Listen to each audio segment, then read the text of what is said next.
Él es José Ignacio Susaeta Rodríguez. En el momento de su desaparición tenía 23 años, hijo de Alejandra y Juan. Tiene dos hermanos menores que él, llamados Martín y Natalia. Vivía en el seno de una familia de clase media, junto a sus padres y hermanos en el barrio Brazo Oriental, Montevideo.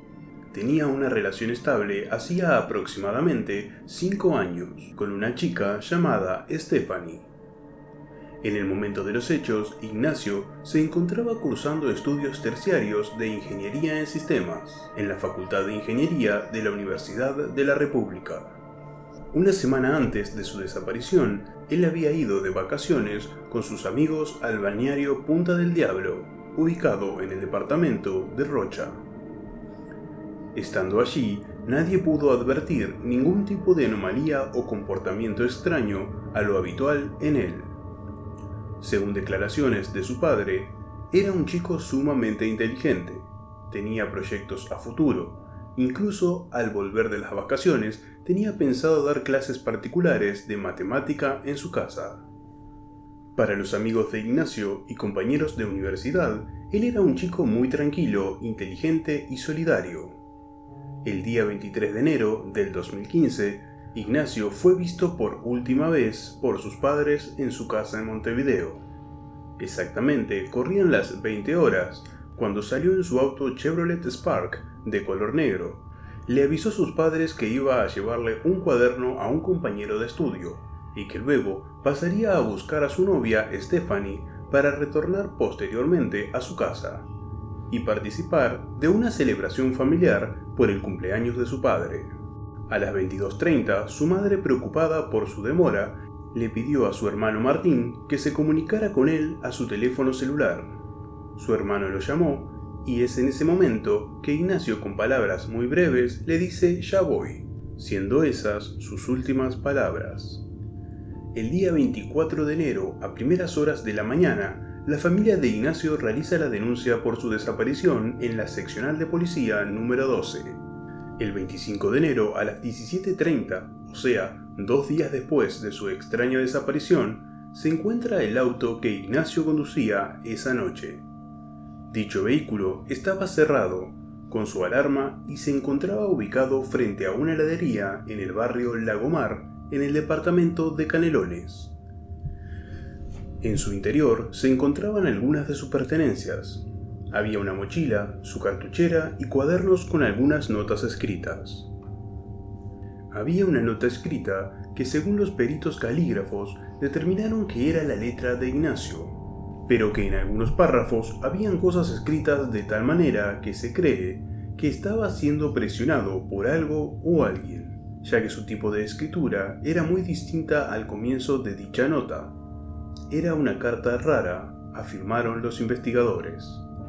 Detalle a remarcar es que el papá de Ignacio, junto con las autoridades, pidieron amablemente para ver las cámaras de seguridad de diversos locales ubicados frente al vehículo que conducía Ignacio esa noche, y muchos comerciantes del lugar se negaban, algunos mencionando que justo en ese momento tenían apagadas las cámaras de vigilancia, entre otras excusas que tal vez la utilizaron para no involucrarse en el caso.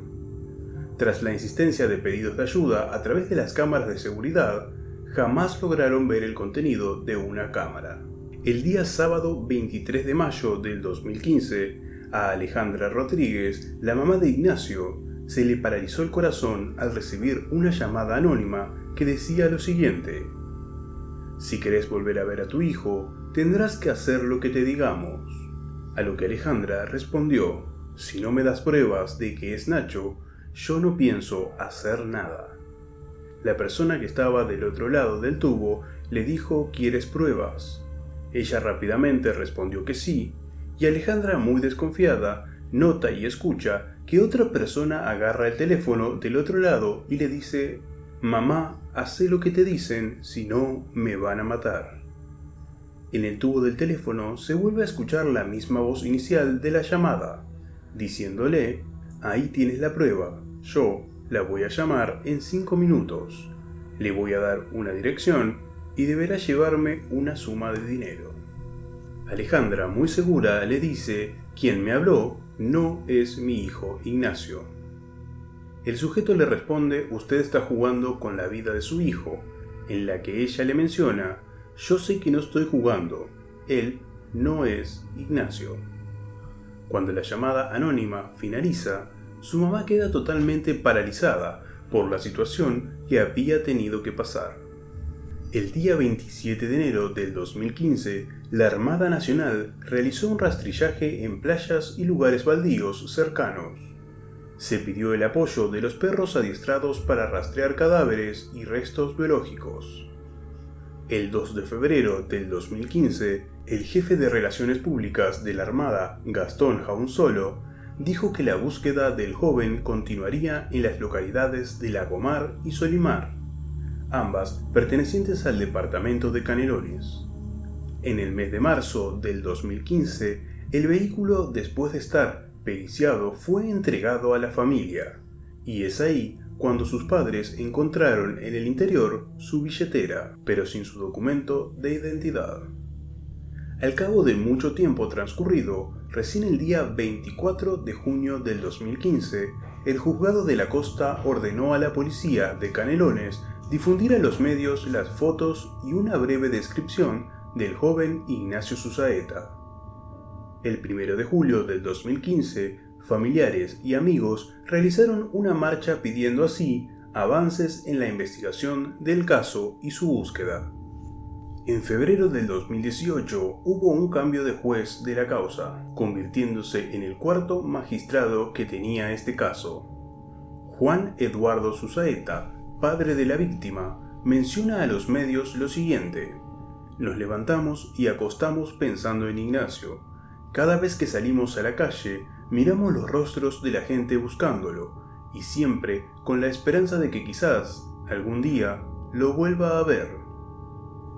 Referente al caso, hay varias teorías que dan mucho en qué pensar. Por ejemplo, una de ellas es que la noche de su desaparición, él le menciona a sus padres que iba a ir supuestamente a la casa de un compañero de universidad a llevarle un cuaderno. Pero algunas declaraciones de la familia afirman que él en realidad pasaría por la casa de un amigo suyo, siendo que dicho amigo ni siquiera estaba en Montevideo. En realidad, se encontraba vacacionando en Punta del Este. Punto que cabe mencionar es que el 23 de enero del 2015 a las 20:30, Ignacio habló con su amigo Matías, con quien viajó de vacaciones a Punta del Diablo. Según su compañero, la carta que escribió Ignacio iba dirigida para él y sus otros amigos. A las 21:30 se comunica nuevamente con su familia y le piden que compre hielo para el asado del cumpleaños del padre. Ignacio le responde que sí, pero que iba a demorar. Pasadas las 22:30 horas, su hermano Martín intenta comunicarse nuevamente con él, pero en esta ocasión sin tener respuesta. Otro detalle muy relevante en el caso es que una de las notas encontradas en el interior del vehículo Chevrolet tenía un mensaje que decía «Favor entregar en», seguido de la dirección de la casa donde vivía Ignacio. La nota no estaba dirigida a nadie, no tenía principio ni fin claro, no evidenciaba nada. Se confirmó que sí era su letra, pero en dicha nota no se utilizaron los renglones y tenía varias tachaduras también, por lo que llamó mucho la atención de los padres, ya que contrastaba con su escritura habitual. En dicha carta mencionaba a su familia, a sus mascotas y su estado de ánimo, además de que tenía frases muy sueltas. Tampoco se leía a dicha nota como una despedida, por lo que nadie llegó a entender eso. Ambos padres no quisieron seguir contando nada más. Su argumento es que es parte de la privacidad de su hijo y que el mensaje no aporta nada en la investigación. Algo muy extraño, ya que cualquier pista o mínimo indicio podría servir de mucho. Todo es muy raro. En fin, algunos mencionan que Ignacio Susaeta, aquella noche del viernes, salió de su casa y en el camino le sucedió algo inesperado, y que quizás fue forzado por alguien a escribir dichas notas y desaparecer del país por algún motivo. O también, lo que algunos pocos creen, es que Ignacio se hubiera marchado por alguna razón que solamente él y su familia conocen. Siendo esto así, ambos padres podrían saber el motivo de su huida. Después de más de 4 años de la desaparición de Ignacio Susaeta, Alejandra, en algunas entrevistas en la televisión, a veces recuerda la llamada de la extorsión que intentaron hacerle, y es en el único momento de la entrevista que larga una breve risa diciendo: "Mi hijo jamás me diría mamá". La voz que sonó aquel día del otro lado del teléfono fue la clave de que alguien me estaba mintiendo. Diversos programas de televisión han hablado y han dado a conocer el caso de Ignacio Susaeta, por el que muchas personas se preguntan una y otra vez: ¿en dónde está?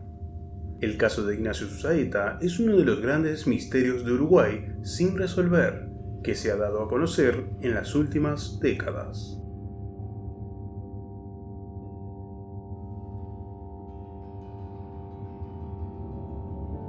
Si tenés alguna sugerencia sobre algún caso que quieras que hable en un próximo video, no dudes en dejármelo aquí debajo en los comentarios.